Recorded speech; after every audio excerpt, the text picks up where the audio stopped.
The Galactic Federation had, over the course of 12,000 standard cycles, perfected the art of keeping its citizens alive.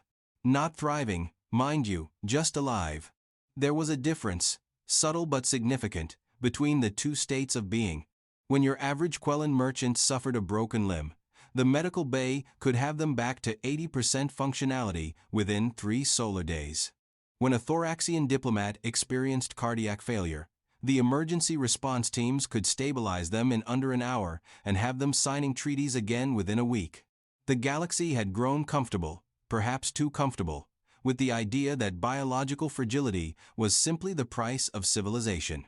Advanced societies, after all, had moved beyond the barbaric necessities of physical durability. Why waste evolutionary energy on dense bones and redundant organs when you could simply build better hospitals? The logic was sound, the mathematics impeccable, and the results spoke for themselves. Mortality rates across the Federation had plummeted to statistical insignificance. Almost nobody died anymore, at least not from anything as mundane as physical trauma. The thing about comfort, though, is that it breeds a very specific kind of ignorance. When you have never experienced true danger, when your biggest physical threat is tripping over your own manipulator appendages, you begin to forget what danger actually looks like. The civilized species of the galaxy had created a bubble of safety so complete, so all-encompassing, that they had fundamentally lost touch with the concept of resilience. Their medical technology had become a crutch that supported increasingly delicate frames. Humans, as it turned out, had not received that particular memo about becoming delicate. Nobody had thought to inform Earth that evolution was supposed to stop once you invented antibiotics. The planet had simply continued doing what it had always done, which was throwing increasingly creative disasters at its dominant species and seeing who survived. The result was a species that approached galactic standard medical care the way a tank approaches a pillow fight, which is to say with confusion about why everyone else was being so careful. But we are getting ahead of ourselves.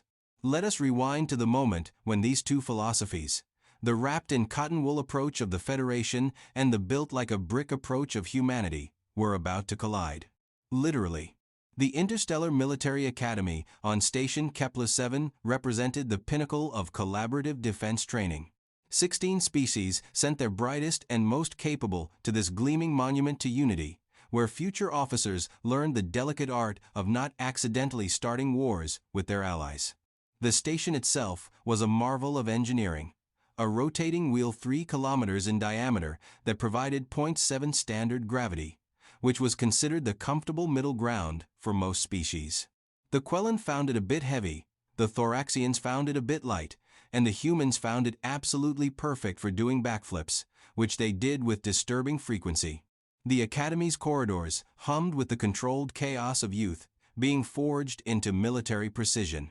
Cadets from dozens of worlds rushed between classes, their various appendages carrying datapads, their various sensory organs absorbing tactical theory and diplomatic protocols. The cafeteria served 43 different atmospheric compositions and twice as many dietary requirements. The gymnasium, which is where our story finds its focus, had been specially modified to accommodate species ranging from the methane-breathing Vortelians to the silicon-based crystallids. Lieutenant Jakara, a Quellan tactics instructor with the kind of patience that came from raising 6 offspring simultaneously, oversaw the combat training with the weary resignation of someone who had seen every possible training accident. The Quellan were a pragmatic species, tall and willowy, with iridescent skin that shifted colors with their moods. Currently, Zakara was displaying the pale blue of mild concern, which was her default state during sparring sessions. Among her assistant instructors was Vexthor, a Zentarii who had recently graduated top of his class and accepted a position training the next generation. The Zentarii were a proud species, humanoid in basic layout, but with a natural exoskeleton that gave them a definite advantage in hand-to-hand combat. Vexthor wore his pride like a second skin, which was unfortunate because his actual skin was already doing quite enough work. He moved through the training hall with the swagger of someone who had never lost a sanctioned fight and did not intend to start. The thing about Vexthor was that he was genuinely skilled. His combat scores were exceptional, his tactical thinking sharp, his physical conditioning impeccable by Zenturi standards. He had earned his position through merit, which made his attitude problem all the more frustrating. He treated the position not as a responsibility, but as a throne from which to dispense judgment on lesser fighters. And in his estimation, there were a lot of lesser fighters. "Pair up," Jakara called out, her voice carrying the harmonic undertones that made Quellen's speech so pleasant to most species. "Standard sparring protocols. First to 3 touches or submission. Remember, we are training together, not trying to kill each other. Save that enthusiasm for the actual enemy." The cadets began sorting themselves into pairs, with the awkward shuffle of young beings, trying to find someone of roughly equivalent size and skill. The Thoraxian cadets, massive and armored, paired among themselves out of necessity. The Quellen students found each other with relief. The Vortelians floated in their containment suits toward partners who understood their unique combat style. And then there was Marcus Webb, standing alone on the Webbenstad edge of the mat with the uncomfortable posture of someone who knew they were a problem but was not sure how to fix it. Marcus was not the first human to attend the Interstellar Military Academy. That honor belonged to a woman named Chen, who had graduated 2 cycles prior with honors and had not broken anyone in the process, which everyone agreed was very considerate of her. Marcus was, however, the first human in this particular class, which meant he was the first human most of these cadets had encountered in person. The reputation of his species had preceded him like a warning klaxon. He did not look particularly dangerous, which was part of the problem. Humans rarely did. At 1.8 meters tall and 82 kilograms, he fell right in the middle of galactic average for bipedal species. His features were what Federation databases clinically described as endoskeletal primate baseline, which meant he had forward-facing eyes, a flat face, and skin that came in a variety of beige tones. His particular shade suggested ancestors who had lived somewhere sunny. His dark hair was cut short in military standard, and his expression carried that specific type of friendly anxiety that came from knowing everyone was nervous around you. "Anyone?" Marcus asked, looking around with hopeful brown eyes that several species found unsettling. Predator eyes, forward-facing, built for tracking prey. Never mind that humans had not been persistent predators for thousands of years. Evolution left its marks. The cadets found sudden interest in their footwear, or foot equivalents, or hovering mechanism maintenance. Vexthor watched this display with barely concealed amusement, his exoskeleton clicking softly as he shifted weight. Here was an opportunity, gift-wrapped and vulnerable. The human had been making everyone nervous for weeks with his mere presence, with whispered stories about Deathworld durability and alarming grip strength. Someone needed to put things in perspective, to show these worried cadets that reputation was just that. Reputation, not reality. "I will spar with the human," Vexthor announced, his voice carrying across the gymnasium with theatrical clarity. The room did not exactly go silent, that would be too dramatic, but there was a definite decrease in ambient noise as heads turned and conversations paused mid-sentence. Jukara's skin flickered to a concerned yellow-green. "Vexthor, perhaps it would be better if she began." "I am qualified, Lieutenant." Vexthor interrupted smoothly. "And someone needs to integrate our Deathworld colleague into standard training. Better to do it now under controlled conditions than wait for an accident during field exercises." The logic was sound enough that Jakara could not immediately refute it, though her color continued to express doubt. Marcus, for his part, looked relieved to have a partner, which several observers later remarked was either endearing or ominous, depending on your perspective. "All right," Marcus said, moving to the center of the sparring circle with an easy stride. "Thanks for volunteering. I will try to keep it gentle." Several cadets who understood human vocal inflection caught the genuine concern in that statement. Vexthor heard only condescension. His exoskeleton darkened slightly, a Zentarii response to annoyance. "How thoughtful," Vexthor replied, his tone dripping with sarcasm as he took his position opposite Marcus. "Do try to keep up." The standard sparring circle at the academy was 10 meters in diameter, marked with luminescent tape that would register touches via sensor integration. Both fighters wore Academy standard training gear, flexible bodysuits that monitored vital signs and would alert medical if anything concerning happened. The suits also contained the touch sensors that would register points. It was all very civilized, very safe, very controlled. Jakara positioned herself at the edge of the circle, her tablet ready to score. Standard contact. Rules. Strikes must be pulled to light contact only. Grappling allowed but release immediately upon tap or verbal submission. Understood. Understood. Both fighters confirmed. Marcus with a nod and Vex Thor with a formal salute that was mostly for show. Begin. Vex Thor moved first, as everyone expected. His combat style was the Zentarii classical approach. Fast, precise, using the natural armor of his exoskeleton to absorb hits while delivering rapid counterattacks. He came in with a testing jab toward Marcus's midsection, quick but not committed, reading his opponent's response. Marcus stepped back smoothly, his feet moving in the boxer's shuffle that was apparently instinctive to his species. His hands came up in a loose guard, and he watched Vex Thor with the calm focus of someone who had done this many times before.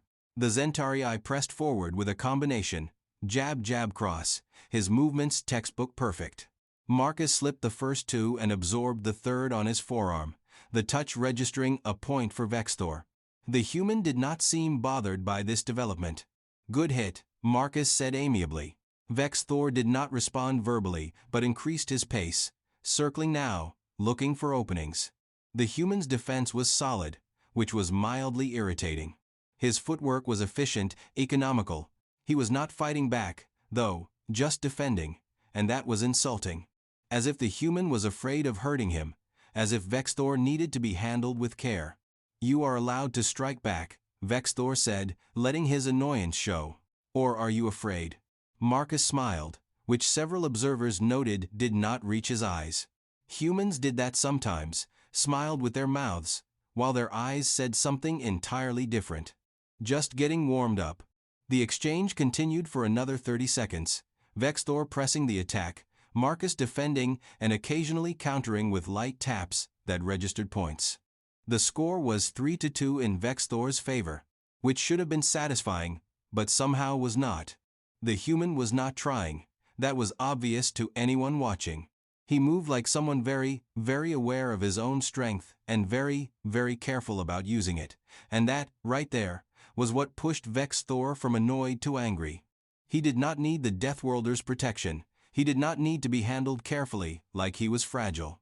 He was Zentarii, top of his class, assistant combat instructor, and he would not be patronized. The next combination came faster, harder, with less control.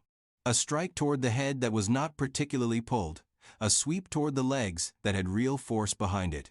These were not light contact anymore, these were statements. Marcus's expression shifted, his smile disappearing, his eyes narrowing slightly. Hey, maybe we should. Vex Thor did not let him finish. He saw an opening, or thought he did, in the human's distracted moment. He stepped in hard, throwing a hook toward Marcus's jaw, putting real power behind it, determined to prove a point about who belonged in this gymnasium and who was just a novelty. What happened next took approximately 0.3 seconds, which was not enough time for conscious thought but plenty of time for instinct. Marcus's hand came up in a basic defensive movement, the kind taught to beginners across dozens of martial traditions. A simple parry, redirecting the incoming strike away from his face. His palm met Vex Thor's extended arm and pushed it aside with what Marcus's muscle memory considered minimal force. The kind of force you would use on a training partner you did not want to hurt. The problem, the fundamental incompatibility that nobody had properly calculated, was that minimal force for a human was not minimal force for a Zentarii. Marcus's palm connected with Vex Thor's forearm, and the Zentarii exoskeleton, which could withstand standard combat pressures and had served Vex Thor perfectly well for 23 cycles, experienced what engineers would later describe as catastrophic structural failure. The arm bent wrong, snapped, and the momentum of Vex Thor's own strike combined with the redirecting force carried his broken arm directly into his own face. The sound was not pleasant. Exoskeleton meeting exoskeleton at speed rarely is. Vexthor's nose, which was already somewhat pronounced by Zentari standards, inverted, his cheekbone, or the Zentari equivalent thereof, shattered into several distinct pieces. His jaw dislocated with an audible pop that made several observers feel suddenly queasy. One of his compound eyes suffered immediate trauma as bone fragments went places. Bone fragments should never go. Vexthor dropped like someone had cut his power supply, which, metaphorically speaking, pain had done. He hit the mat making sounds that transcended language barriers, universal expressions of agony that needed no translation. The gymnasium, which had been filled with the ambient noise of multiple sparring matches, went absolutely silent. Every cadet, every instructor, every being present stopped what they were doing and stared at the Zentari writhing on the ground. His face, which had been perfectly arranged moments before, now resembling abstract art of the particularly disturbing variety. Marcus stood frozen, his hand still extended from the parry, his expression cycling through confusion, horror, and dawning realization. "I barely touched him," he said to nobody in particular. "I was being gentle." Zukara was already moving, her training overriding her shock, her tablet activating emergency medical protocols. Medical team to gymnasium, 3, immediate emergency, facial trauma, Zentari physiology. Her skin had gone pure white, the Quellan expression of absolute panic. 2 cadets near Vexthor tried to help him, then hesitated, unsure where to touch when everything visible seemed damaged. Green ichor was leaking from multiple points on the Zentari's face, pooling on the mat in a way that was going to give several students nightmares. The medical team arrived in under 2 minutes, which was admirably fast. They came with a hover stretcher and scanning equipment, and the calm efficiency of professionals who had seen everything. Though, as they would later admit over drinks, they had not seen many training accidents quite this spectacular.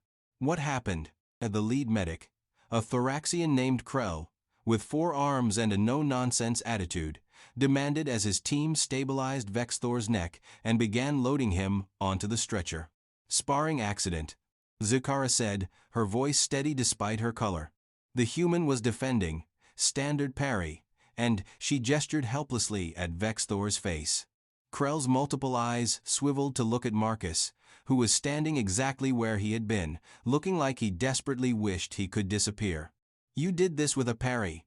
"I did not mean to," Marcus said quietly. "I was trying to be careful." "We will discuss it later," Krell said, which sounded ominous, but was actually just medical efficiency. He had a patient to save, and discussions could wait until faces were properly arranged. "Everyone clear back. Let us work." They rushed Vexthor out of the gymnasium on the stretcher, his moans echoing down the corridor. The remaining cadets stood in uncomfortable clusters, looking at each other, looking at Marcus, looking at the green ichor staining the mat, trying to process what they had just witnessed. Marcus sat down heavily on a nearby bench, his head in his hands. "I was being gentle," he repeated to himself. "I swear I was being gentle." A small Quellan cadet named Pipri, who had more courage than sense, approached carefully. "We believe you," she said, her skin showing sympathetic purple hues.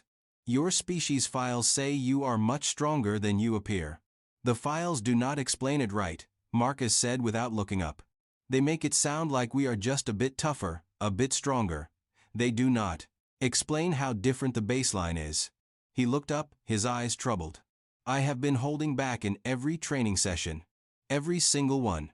That was me holding back." That statement landed in the gymnasium like a physical weight, and suddenly several things made more sense. The way Marcus moved carefully through crowded corridors, the way he opened doors with excessive caution, the way he shook hands like he was handling eggs, the way he never ever used full force in any training scenario, even when it cost him points or rankings. "How much were you holding back?" Pipri asked, her natural Quellan curiosity overcoming her caution. Marcus considered this. "In that parry, maybe 10% of what I could have done. Maybe less." The implications of that statement spread through the assembled cadets like a cold wind. If that was 10%, then full strength would have been Nobody wanted to finish that thought. In the medical bay 3 levels down, Vextor was receiving the kind of attention usually reserved for shuttle crash survivors. The trauma bay had erupted into controlled chaos the moment the stretcher came through the doors. Medical personnel swarming with scanners and stabilizers and enough pharmaceutical intervention to sedate a small army. "Get me a facial reconstruction team," Krell ordered, his 4 arms working simultaneously on different injuries. "And someone contact Dr. Zixvara, we need the microsurgery specialist. This is beyond standard trauma repair." The lead surgeon, a Vortelian named Shimmering Dawn of the Seventh Sky, which everyone shortened to Dawn, floated over in her containment suit. Her gaseous form swirled with colors, indicating professional concern. How bad? 17 distinct fractures in the facial structure, complete nasal collapse, orbital bone fragmentation, jaw dislocation, and significant soft tissue damage, Krell reported, reading from his scanner. "The good news is none of it is life-threatening. The bad news is he looks like he went through a recycling compressor." Dawn floated closer to examine the patient, her sensory apparatus extending from her suit. "This was a sparring accident with the human cadet," Dawn said, which somehow conveyed understanding, sympathy, and a touch of inevitability. "I wondered when we would see one of these. Begin Reconstruction Protocol 7. We will need to rebuild basically everything from the cheekbones forward." The medical team moved with practiced coordination, each member knowing their role in the complex dance of trauma surgery. Vextor was sedated deeply enough that he would remember none of this, which was a mercy. Conscious beings did not need to experience their own faces being disassembled and rebuilt. The reconstruction process began with skeletal mapping, scanners creating a precise, 3-dimensional model of what Vextor's skull structure should look like. The Federation Medical Database had templates for every known species, and the computers could generate a perfect reference for comparison. Every fragment of broken bone was located, cataloged, and prepared for reintegration. Then came the nanobots, billions of microscopic machines injected directly into the damaged tissue. These were the true miracle of modern medicine, programmable robots smaller than cells that could work at the molecular level. They swarmed through the wreckage of Vextor's face like the world's most efficient construction crew, grabbing bone fragments and moving them back into position with mathematical precision. "Skeletal realignment at 40%, one technician called out. "Soft tissue regeneration initialized," another reported. Dawn coordinated the entire operation with the calm expertise of someone who had done this hundreds of times. Her species processed information differently than most, their gaseous brains capable of tracking multiple surgical processes simultaneously. She monitored the nanobots, directed the tissue regenerators, and calculated medication dosages all at once. The bone fragments were guided back into place and fused with medical-grade adhesives that would, over the next few days, be replaced by natural bone growth. The nanobots worked at the cellular level, stimulating Vextor's own healing processes, accelerating what would naturally take months into a process that would take less than an hour. His nasal structure was rebuilt from the inside out, cartilage and bone reformed into their proper configuration. His orbital bones were pieced together like a puzzle, each fragment fitting perfectly into its predetermined position. Skeletal reconstruction at 90%, the technician updated. Beginning dermal regeneration. The soft tissue damage was in some ways easier and in some ways harder. Easier, because tissue could be regrown relatively simply with the right cellular scaffolding.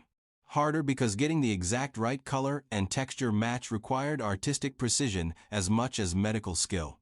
Dawn had done this before, though, and her sensory apparatus could detect differences in tissue composition that other species would miss entirely. Layer by layer, Vextor's face was rebuilt. New skin was grown over the repaired structure, matched perfectly to his existing tone and texture. His compound eye, which had suffered damage, was repaired cell by cell, each photoreceptor tested and confirmed functional. His jaw was relocated, and the muscles reattached with tiny surgical lasers that could work at the millimeter scale. 45 minutes since we started, Krell noted, checking the chronometer. Remarkable time, Dawn. I had excellent scans to work from, Dawn replied, her colors showing modest satisfaction. And the patient is young and healthy. His cellular regeneration coefficient is high.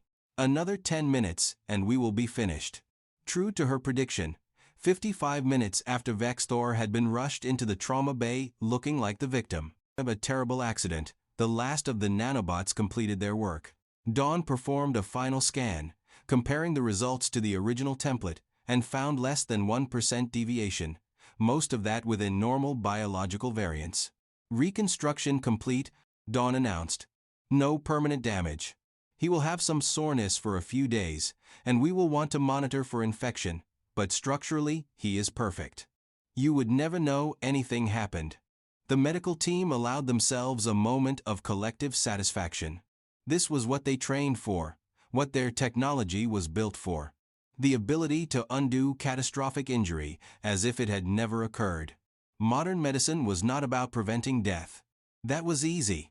Modern medicine was about preventing inconvenience. Vexthor was moved to a recovery room, still deeply sedated, his face now exactly as it had been before the sparring match. Perfect, unmarked, and completely unaware of the hour of frantic reconstruction it had required. Back in the medical bay's break room, the team filed incident reports and tried to decompress from the adrenaline of emergency surgery. So, the human did this with a defensive move? One of the younger medics asked, still processing the disparity between cause and effect. According to the report, a standard parry. Krell confirmed, his multiple arms working on 4 different data pads simultaneously. He redirected an incoming strike and the patient essentially punched himself with his own redirected force. And the human claims he was being gentle. The human claims he was being gentle. Krell agreed. There was a moment of silence, as everyone in the room contemplated that statement and its implications. We need better protocols for Deathworlder integration, Dawn said finally, her colors showing thoughtful orange and blue patterns. This was foreseeable. The strength differential is documented. We should have had specific guidelines for cross-species sparring. We do have guidelines, Krell pointed out. Standard light contact protocols. The problem is that light contact means different things to different species. So we need species-specific protocols, Dawn countered. For humans specifically, they need different training parameters. Probably separate sparring groups, at least initially. The conversation continued, professional and pragmatic, turning a near disaster into a learning opportunity. This was how the Federation worked, after all. Identify problems, develop solutions, implement changes. Everything could be managed with proper protocols. While the medical team filed reports and Vexor slept peacefully in his recovery bed, the Academy administration was having a very different conversation. Commander Talvik, a Thoraxian who had served in the Federation military for 40 cycles and had seen more than his share of diplomatic incidents, sat behind his desk and tried to decide if this situation was a disaster or just a particularly complicated training incident. The difference mattered for paperwork purposes. Lieutenant Jakara stood before him, her skin cycling through nervous color patterns. Next to her, looking distinctly uncomfortable, stood Marcus Webb, still in his training clothes, his posture, the military standard of attention, but his expression suggesting he would rather be literally anywhere else. Let me make sure I understand this correctly, Talvik said, his voice carrying the natural resonance of his species. During a standard sanctioned sparring match, you, Cadet Webb, performed a defensive maneuver that resulted in your opponent suffering 17 fractures and requiring immediate reconstructive surgery. Yes, sir, Marcus confirmed quietly. And this defensive maneuver was, to use Lieutenant Chikara's words, a basic parry, nothing exotic, nothing advanced. Just a standard defensive technique. Yes, sir. And you were, in your own estimation, using approximately 10% of your strength. Maybe less, sir. Talvik leaned back in his chair, which creaked under his considerable weight. He had commanded troops across 6 sectors, negotiated peace treaties between hostile species, and once personally disabled an insurgent bombing with 30 seconds on the timer. He was not a being easily rattled, but this situation was presenting challenges he had not anticipated. Cadet Webb, he said finally. Do you understand why this is a problem? Yes, sir. I injured another cadet during training. That is unacceptable regardless of intent. No, Talvik interrupted. I mean yes, that is a problem, but it is not the problem. The problem is that you injured another cadet while trying not to injure him, while actively attempting to use minimal force. That is the problem. Marcus said nothing, because there was nothing to say that would improve the situation. Lieutenant, your assessment? Talvik asked, turning to Jakara. Sir, I believe Cadet Webb was acting in good faith. His defensive movement was appropriate and necessary given the incoming strike. The force used appeared minimal from my observation. The issue is that our training protocols do not account for the extreme differential in baseline strength between humans and most other species. The extreme differential, Talvik repeated. Quantify that for me. Jakara pulled up a datapad and read from it. Human bone density is approximately 2.3 times galactic average. Muscle fiber density is 1.8 times average. Reaction speed under adrenaline conditions is significantly enhanced compared to most species. Impact resistance is, she paused, checking the numbers again to make sure she had read them correctly. Impact resistance is approximately 4 times galactic average. 4 times, Talvik said flatly. Yes, sir. Humans evolved on a high-gravity death world with megafauna predators and environmental hazards that required significant physical durability. Their entire physiology is overbuilt for the galactic standard environment. Talvik turned his attention back to Marcus. Is this accurate, Cadet? I am not a biologist, sir, but yes, more or less. Earth is classified as a Class 12 death world. Everything there is kind of built heavier, stronger gravity, more aggressive environment, higher oxygen content in the atmosphere. We had to be tough or we died out. And yet you applied to a military academy where you would be training alongside species that are, forgive my bluntness, fragile compared to your baseline. Sir, I applied because I wanted to serve. The Federation accepted Earth as a member species. I thought I could contribute. I have been careful. I have been so careful. Marcus's voice carried genuine frustration. I have held back in every training scenario, every single one. I move slowly around others. I watch my grip strength. I practice with resistance bands in my quarters to maintain conditioning without risking the equipment. I have been doing everything I can think of to not be dangerous. And yet here we are, Talvik said, but not unkindly. With Assistant Instructor Vexthor in medical recovery. Yes, sir. The commander was quiet for a long moment, thinking. Finally he made a decision. Lieutenant Jakara, I want you to work with medical and develop new training protocols for Deathworld species. Separate sparring groups initially, specialized equipment, different standards for contact, whatever we need to make this work safely. Yes, sir, Jakara said, her skin showing relieved green tones. Cadet Webb, you are not being disciplined. This was an accident, resulting from inadequate protocols, not from negligence or malice. However, until we have those new protocols in place, you are restricted from contact training with non-Deathworld species. Understood? Yes, sir. Thank you, sir. Dismissed, both of you. They left the office together, Shkara's color gradually returning to normal, Marcus still looking troubled. It was not your fault, Zerkara said as they walked down the corridor. It was my hand that broke his face, Marcus countered. It was his decision to escalate beyond training protocols, and it was the Academy's failure to provide appropriate guidelines. You were defending yourself appropriately.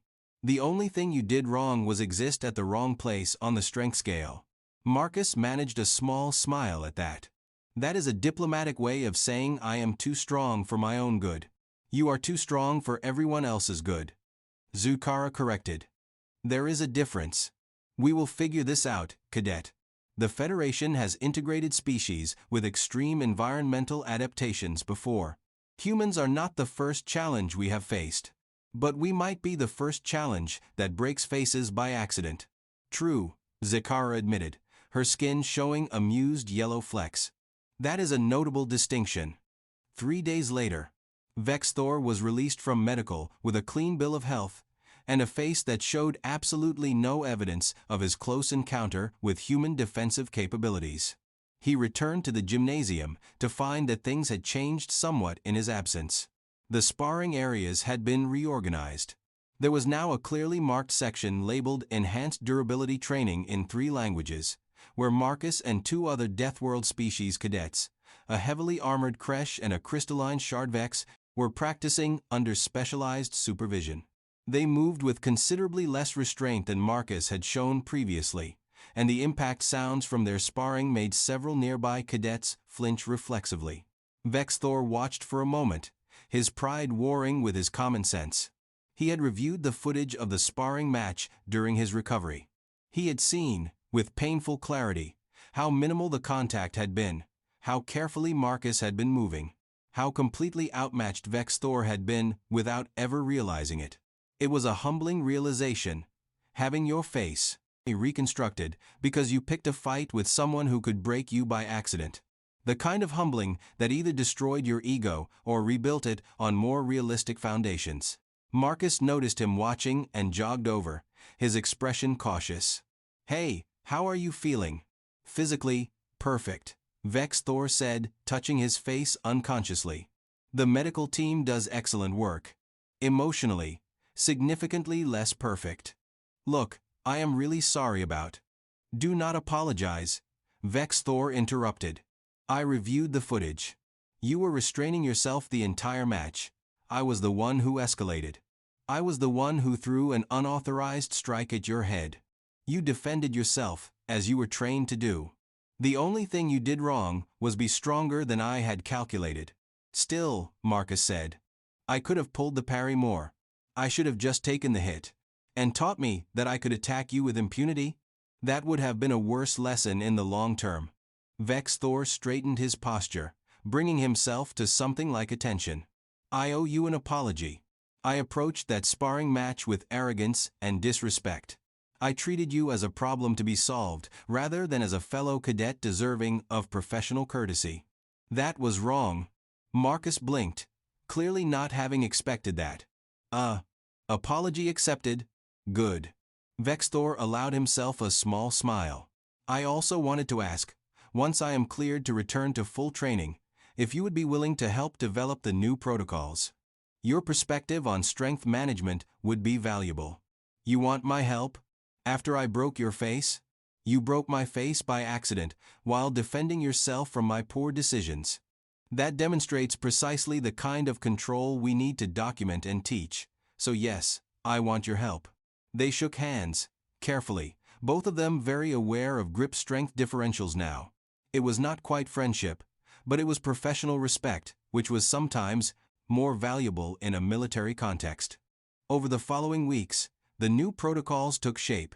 Humans and other Deathworld species got specialized training schedules with reinforced equipment and carefully calibrated sparring partners. The regular training rotation continued for standard durability species. Cross-training happened under strict supervision, with extensive safety protocols. It was not perfect, but it worked. Marcus became something of an ambassador for human capabilities, explaining patiently to curious cadets about Earth's gravity, about persistence hunting, about why humans had seemingly ridiculous numbers of redundant organs. He demonstrated, carefully, the difference between human casual strength and human actual strength. He taught other cadets about human tells, the ways you could read when a human was getting angry or scared, because those were the times when their strength became unpredictable. The academy adapted, as institutions do when given no choice. The cafeteria started serving Earth food, which most species found horrifyingly spiced, but which Marcus appreciated with genuine gratitude. The gymnasium got reinforced equipment that could handle Deathworld training loads. The medical bay updated its protocols for treating humans, who apparently required different approaches for nearly everything. And in the officers' ready room, over drinks one evening, Commander Talvik and Lieutenant Jakara reviewed the final incident reports. 17 fractures repaired in 55 minutes. Talvik read from his datapad. Complete reconstruction, with no permanent damage. Modern medicine truly is remarkable.